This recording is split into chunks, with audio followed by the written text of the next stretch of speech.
This government has always been committed to helping the weak and vulnerable victims of circumstances. For them, we give support to ease their situation, and over time, this has increased along with our resources to do so as a country. If they have children, we want to ensure that their children are not denied education and opportunities. They will lift their families from poverty and avert an intergenerational problem. This is why we do not just give some handout or benefit without making the effort to properly understand their circumstances and take a hands-on approach to provide practical help and meet their long-term needs.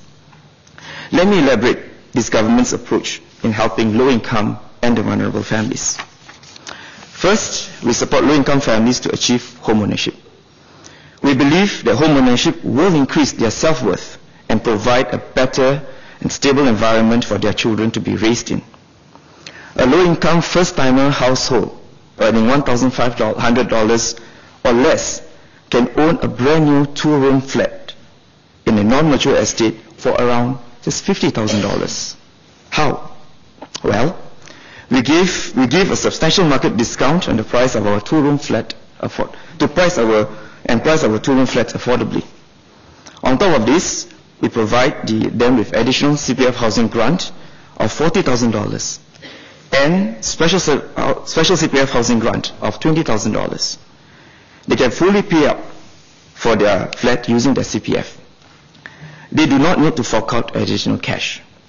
And if they have two or fewer children and would like to focus their resources on raising their children well, they can join the HOPE scheme and receive, among other benefits, a $50,000 CPF housing grant. Second, for the minority who cannot afford to own a flat, we provide public rental flats. These flats provide basic and good housing. Last year, we increased the supply of these flats to 50,000. We are ramping this up to 60,000, a significant 20% increase.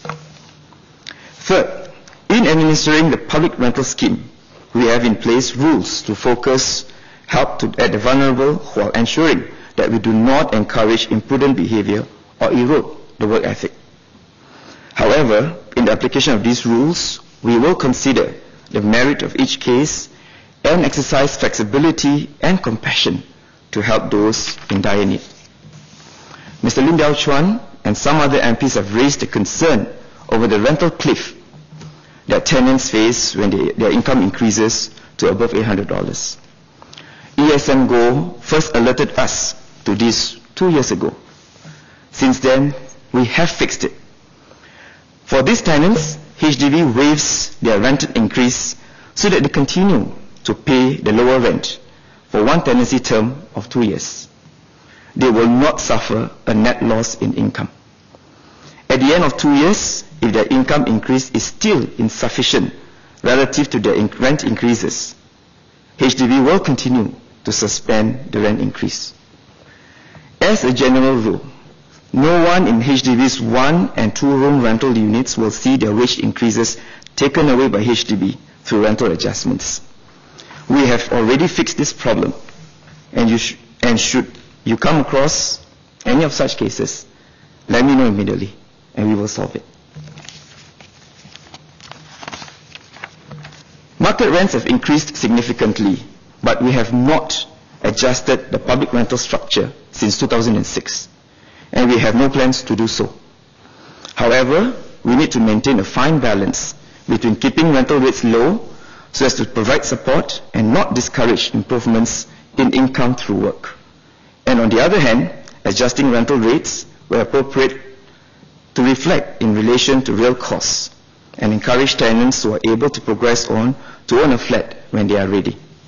Fourthly, we make sure that we help vulnerable families holistically and fundamentally to prevent entrenchment and to help them get out of their problem situation.